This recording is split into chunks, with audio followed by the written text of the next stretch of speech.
Hello class, good day. So for today's video, tuturo ko kung paano yung activity mastering of add, edit, save, at delete in one forms. And gagamit din tayo ng modules para hindi tayo paulit-ulit sa codes natin. Okay?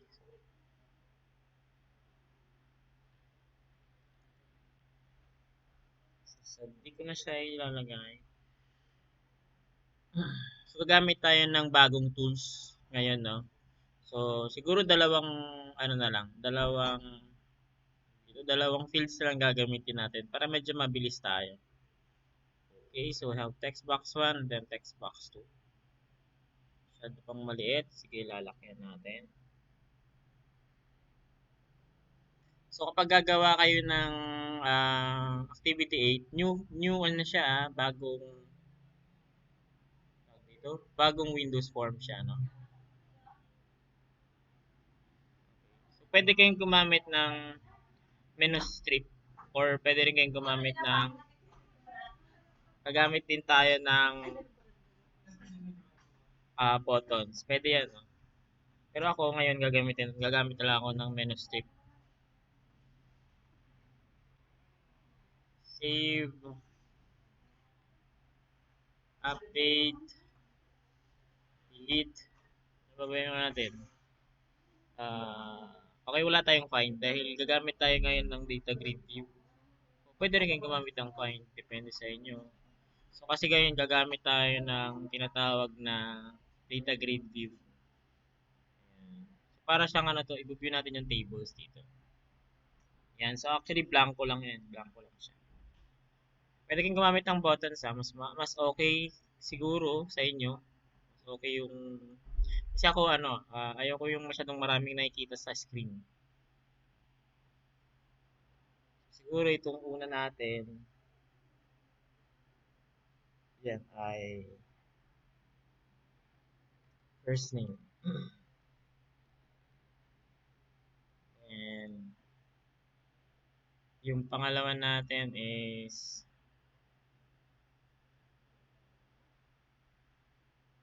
uh, last name. Okay, dalawa lang. No? Pero sa activity nyo siguro mga 5. Bigay ko na lang. Yan.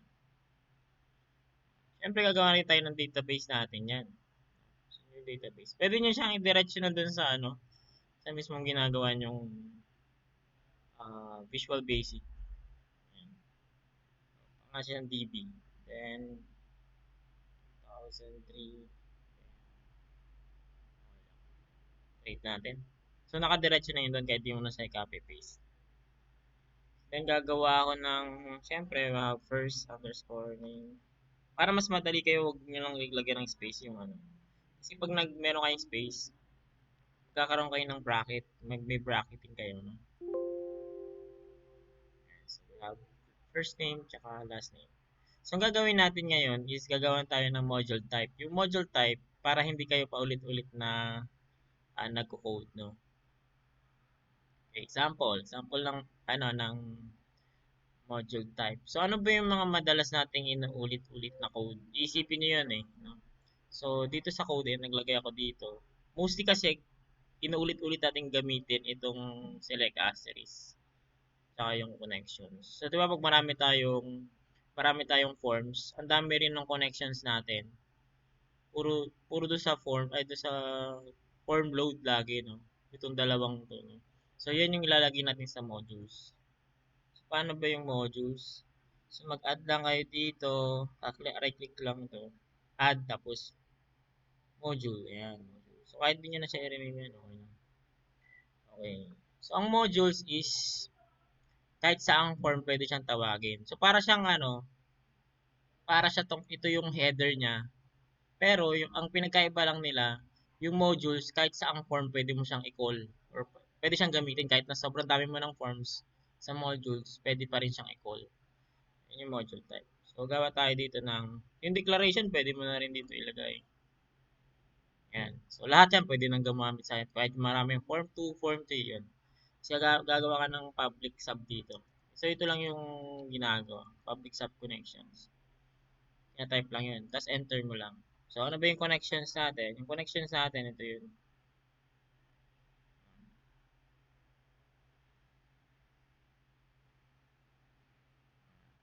Create ka ulit ng bago. Puro public sub lang, public sub. Reload kasi ang tawag dun sa ano, dun sa ito. Reload ang tawag sa kanya dahil kasi select asterisk from table. Parang nire-reload yung laman. Kaya reload ang tawag sa kanya. Pero kayo, depende sa inyo kung anong gusto nyo itawag. Yan. So, tandaan nyo lang na meron tayong connections. Meron din tayong reload. So, sa form load, ang gagawin na lang natin, i-call na lang natin siya. Call, ay, di pala just all connection. Kung mapapansin yan dun sa ano na lang. All reload. Ayan. Para mas maliit yung code natin. So, para pag sa next forms tayo, magko-call na lang tayo. No? Lumabas. Ayan. So, try natin siyang i-run. Oh, may mali, di ba? Sabi niya, could not file was already used. Okay. Ginagamit daw yung ating file, no? Post natin siya. Yun, okay na. Okay na yun. Pag nag-run na yan, okay na siya. Okay, so try muna natin yung new, no? So, di ba kasi pag nagra-run tayo, dapat pag nag-new tayo, dapat to naka-disable siya to eh, no? Try natin.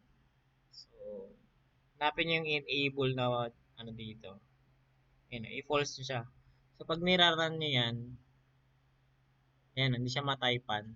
Hindi siya malagyan ng type.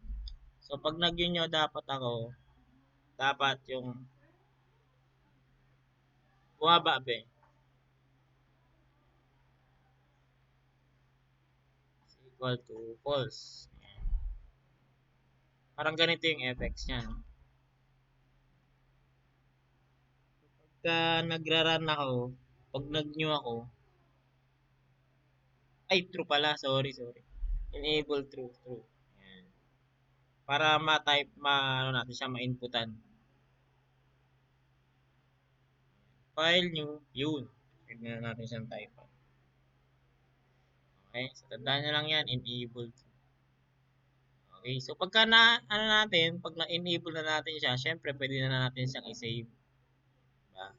Yung save kahit di na natin siyang i-reload yan dahil, diba ang save natin is iba-iba yung values niya. Iba-iba kada form. Kaya kahit tingnan natin siya ulit-ulitin. X. Ay, X tuloy. So, insert underscore name. Slash underscore name.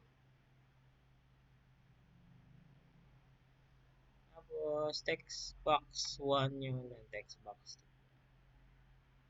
2. Burahin ko na yung hindi ko kailangan. Okay, try natin kung gagana. Try na natin kung mag-i-insert siya na. So, file new. So, magta-type ako. O save. Okay, feeling ko nag-save na siya. Tignan natin sa database. Para sure.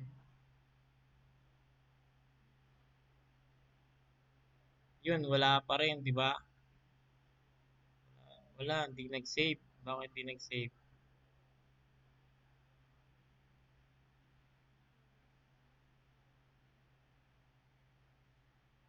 Ay, wala yung ano. Wala yung execute ng query. Ito. Kulang pala. Lagay ko na nga dyan para di magkamali. Wala ito. Ano. Nabura ko. Wala. Try natin ulit.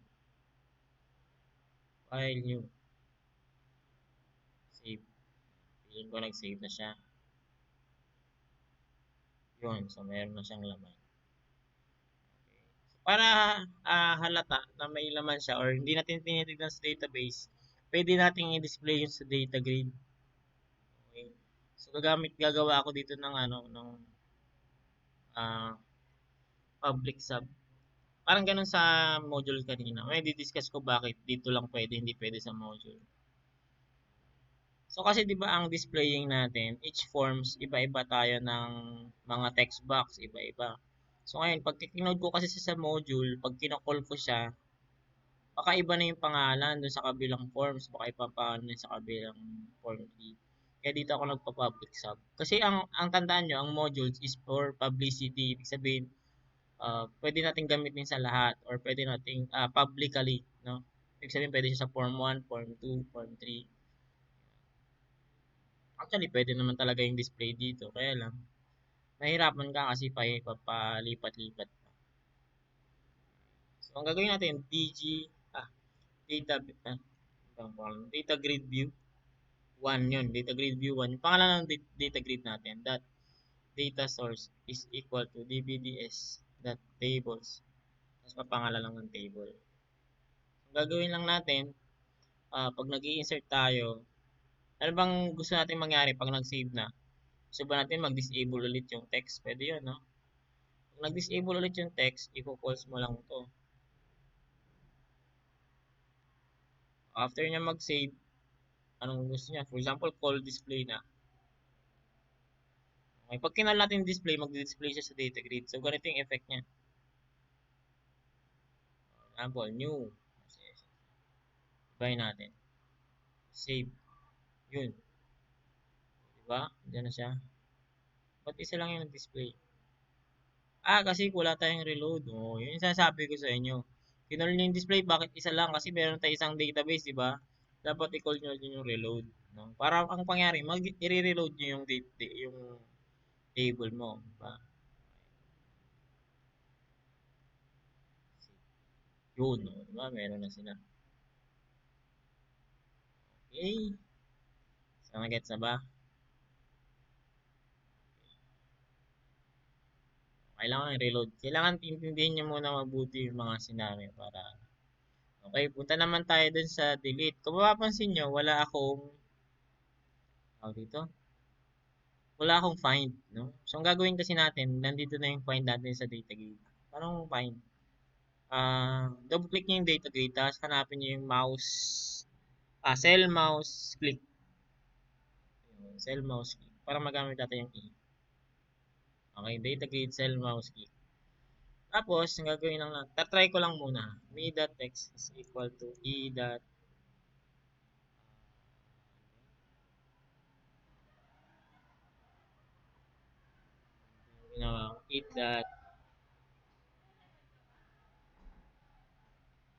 row, ayan, row index. Try ko lang kung gumagana. So, ayan, kung gusto nyo pagka reload natin ng forms is mag-display na agad sa data grid views. Pwede yan, no? Punta lang kayo dun sa form load. Ayan, form load. Full yung display.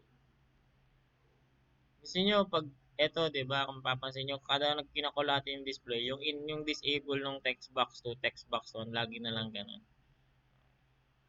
Try natin.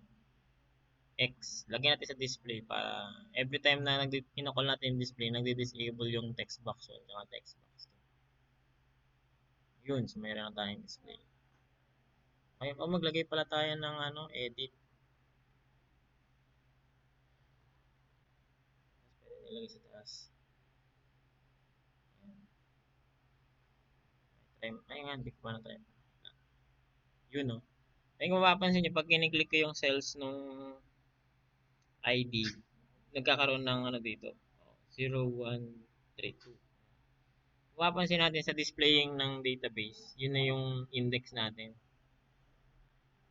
Ganito siya. Textbox1.text is equal to dbds dot atbl dot rows. Tapos dito na e dot row index dot item first underscore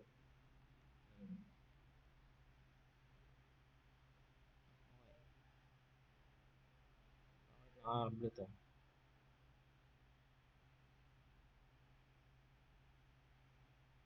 Cannot be indexed because has no default property. Tinignan ko na ba yung DBDS?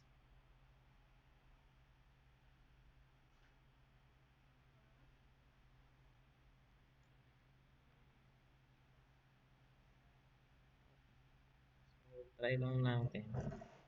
Mag-dim na lang. Dim.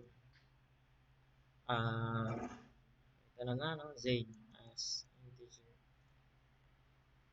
Hindi kasi yan tinatanggap yung e.row index. Is equal to e.row index. Tapos ito, pagkata na z.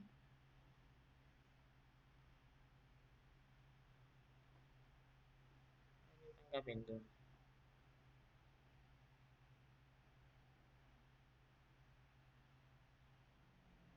Ah,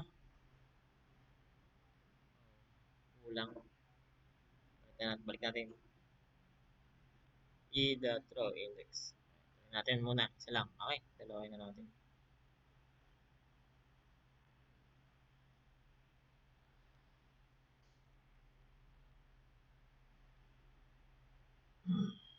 Run. Balik natin. Ayun. Makikita nyo. Ayan, nagdi-display na yung ating pag kiniklik natin. Pero dapat pag kiniklik natin yung edit, syempre mag-i-enable na siya, di ba? Okay. So pag kiniklik natin yung edit, textbox1.text is equal, dot enable ba? Equal to true. Textbox2.enable is equal to true. Try natin. For example yan, gusto mo siyang i-edit. Edit. Yan. Kailangan may ID. Pwede mo siyang i-edit. Tapos, skip mo na lang yung update. Try natin. Pero kailangan may paglagyan yung ID natin. Kasi kung mapapansin nyo, di ba doon sa database natin, meron tayong tatlo, no? We have ID, first name, tsaka last name.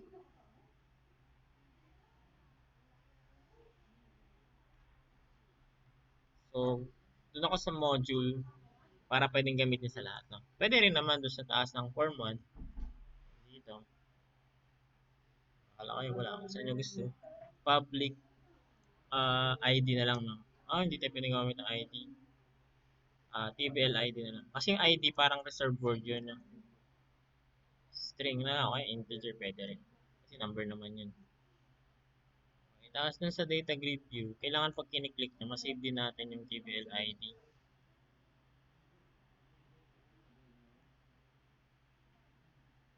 Is equal, tapos ID. Yan, para tatlo sila. Okay. Try natin yan kung baka mag-debug. Hindi naman. Okay. Try naman natin yung update. Update na tayo. So, kayo na dun sa delete, mabilis na yun, no? So, pag niran, saan natin lalagay ito? Doon siyempre doon sa delete. Yan. Hindi pala. Sa update pala. Update. Yan. So, update TBL set first name, first underscore name, checkbox 1, tapos yung last underscore name, text box 2, where ID is equal to, ang pinanigla ko? TBL ID ba yun? TBL ID. Yan. Try natin kung gagana. So, after na mag-update, ano yung next na mangyayari?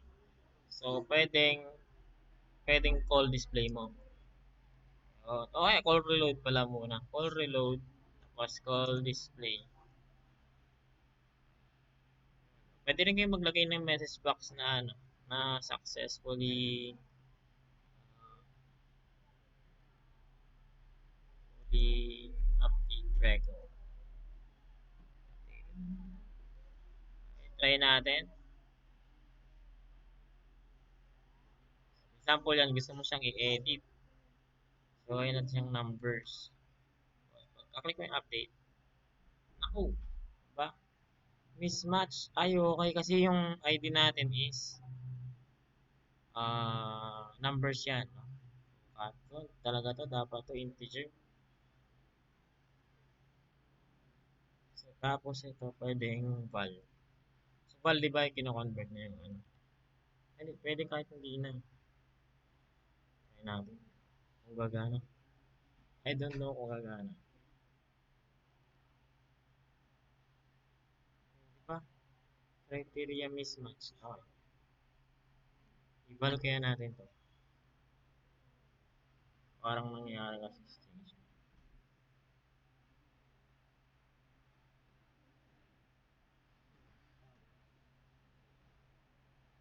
Try lang. Ay, nag-save eh. Hindi siya nag-edit. Oo, di ba? Mismatch pa rin.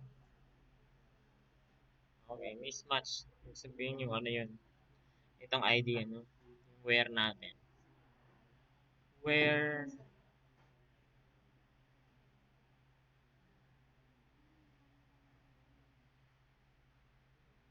like, kaya ang gamitin natin.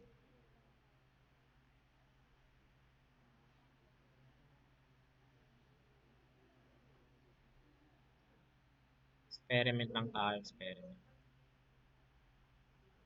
O yun, pumasok. O, di ba? Update ba siya? Hindi ko sure kung na-update eh. Edit natin ulit. Lagyan natin ng ano, 2222, tapos update. Yun na, yun, nag-update, di ba? Okay. Okay, so kayo nang gagawa dun sa delete, bahala na kayo sa delete. Madali na yan kasi may yung where natin, ayan, alam nyo na, no? Like pala eh.